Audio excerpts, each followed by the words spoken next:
गीता में अर्जुन को भगवान भीष्म पितामह बाणों के सैया पर पड़े रहकर कहते हैं, अरे अर्जुन, 4 तरह का भोजन बेकार होता है।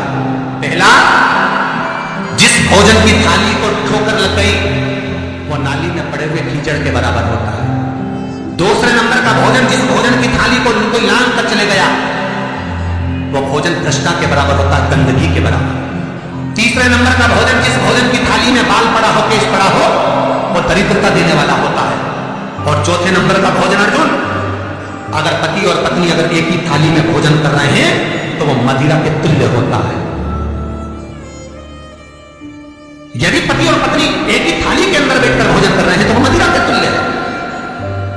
भीष्म गीता कहती है, अर्जुन, पति के जीवने के बाद अगर पत्नी उसी थाली में भोजन करती है तो चारों धाम के प्रसाद से बड़ा महाप्रसाद बन जाता है।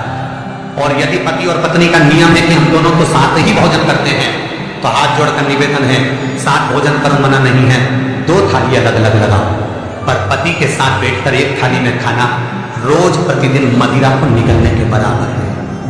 मदिरा, कई लोग कहते हैं एक ही थाली में भोजन करो तो प्रेम बढ़ता है। प्रेम बढ़ता है। शिव महापुराण की कथा कहती है, पति और पत्नी अगर एक ही थाली में भोजन करते हैं, एक ही थाली में अगर पति और पत्नी भोजन करते हैं तो उस घर की दशा देखिएगा। उस घर के बच्चे कभी भी विद्या में उत्तम नहीं निकल सकते।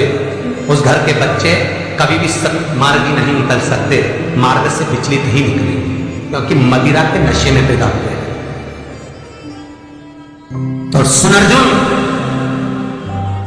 सुन, यदि बेटी कुंवारी है और बाप के साथ में बैठकर भोजन करती है तो उस बाप की कभी अकाल मौत नहीं होती है, क्योंकि बेटी बाप के काल का हरण कर लेती है।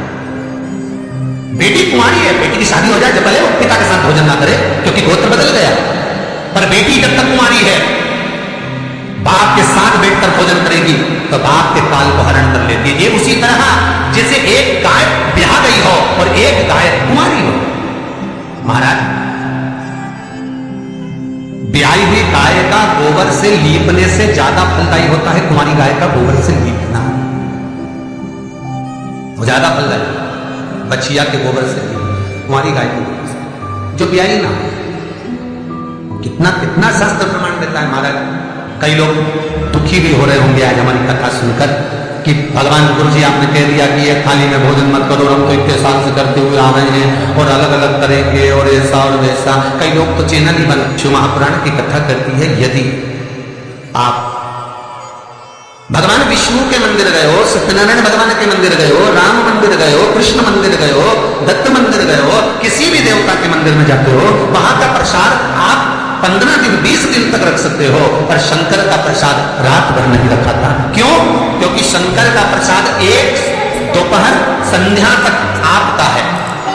रात्रि को 9:15 तक शंकर का प्रसाद आपका है। साहब, शंकर भगवान ने जो 12 की रचना करी थी, घड़ी की रचना भगवान शंकर ने करी, तिथि और समय की रचना भगवान शंकर ने करी। एक एक घड़ी, एक एक पल, एक एक तिथि, एक एक नक्षत्र, समय, पल, सबकी रचना शंकर करे, सबकी रचना। इसीलिए तो शास्त्र कहता है ना, लिंग पुराण वर्णन करती है, नर्मदा पुराण करती है, शिव महापुराण की कथा करती है। जब व्यक्ति को कोई भारी रोग हो जाता है, कोई कैंसर जैसी बीमारी हो गई, कोई किडनी ही खराब हो गई, कोई लीवर ही बेकार हो गया, कोई बड़ी बीमारी हो गई, तो आप किसी ब्राह्मण से पूछेंगे कि पंडित जी हमको शंकर भगवान का अभिषेक करवाना है, कौन सा टाइम करवाना चाहिए? तो उसका भी समय शिव महापुराण निश्चित करती है, उसका भी समय हमारे लिंग पुराण निश्चित करती है, उसका भी समय नर्मदा पुराण निश्चित करती है।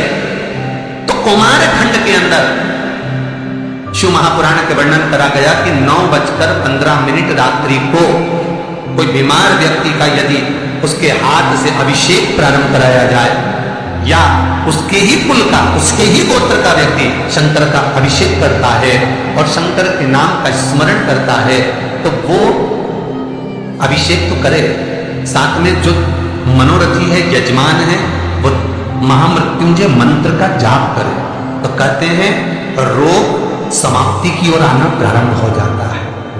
रोग समाप्ति की ओर आना, रोग समाप्ति की ओर पहुंचना भगवान शंकर। कि पावन कथा कहती है एक कलश के अंदर महाराज दूध ले लीजिए, उसमें काली तिल्ली डाल दीजिए, थोड़ा सा आंवला, सूखा आंवला बाजार में मिलता है, उसको डाल दीजिए। बाजार में अगर बीला मिल जाए, बीला का फल, बेलपत्री में जो फल लगते हैं, बीला का गुर्दा, बीले के अंदर का भाग, अगर बीला न मिले तो बाजार में सूखा बीला मिलता है, उसको पानी में गला कर उसको पीस कर उसका उपटन बना लो, पीस के उसको एक कटोरी में ले लो।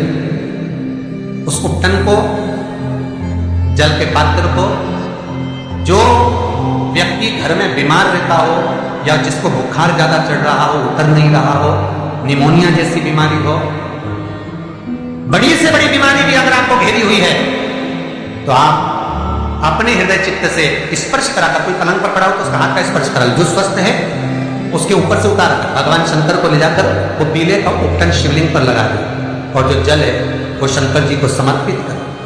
कौन सा मंत्र बोलना है? उस मंत्र का स्मरण आप सब प्रेम से करें। ओम जूम सहा, इस मंत्र का जाप करते हुए जो दूध चढ़ा देता है उपटन लगाकर, उसकी बीमारी, उसका रोग समाप्त हो जाएगा। बहुत ध्यान देना, उसी चढ़ाए हुए जल को, दूध को, उस उपटन के भाग को थोड़ा सा ले आइए। जिस बच्चे को निमोनिया की बीमारी है, जिसका बुखार नहीं उतर रहा हो, उसके मस्तक पर लेपन कर दीजिए, हृदय चित्त पर लगा दीजिए महाराज। उसके बाद में उस बच्चे को वस्त्र से, गीले वस्त्र से पोंछ दीजिए, उस वस्त्र को झटकार दीजिए, बच्चे का बुखार 10 मिनट के अंदर उतर जाए। ये कभी भी कर सकते हो, ऐसा कोई दिन निश्चित नहीं है, कोई तिथि निश्चित नहीं है। जब बुखार आए, जब स्वास्थ्य ज्यादा गड़बड़ हो जाए, तब करिए। मंत्र का जाप करते हुए ओम हूम ओम जूम सह, इस मंत्र का बस स्मरण करिए। ओम जूम सह मंत्र का स्मरण करिए और शिव की आराधना। ये वो औषधि है जो सती माता ने भगवान शंकर से विवाह के प्रथम में प्राप्त करी है। यदि कहीं से 5 मुखी रुद्राक्ष मिल जाए और 5 मुखी रुद्राक्ष को तांबे के कलश में जल भरकर उसमें डाल दो, किसी चम्मच से उस रुद्राक्ष को निकाल लो आधे घंटे डालने के। महाराज शमी का एक पत्ता, शमी पत्र, और शमी का एक पत्ता ले जाकर, शमी पत्र को ले जाकर शिवलिंग पर रखकर 5 मुखी रुद्राक्ष का जल अपनी कामना कर कर, अपनी मन की कामना कर कर, सोमवार के दिन जो व्यक्ति समर्पित कर देता है, उसकी मनोकामना भोलेनाथ 3 महीने में पूरी कर देते हैं।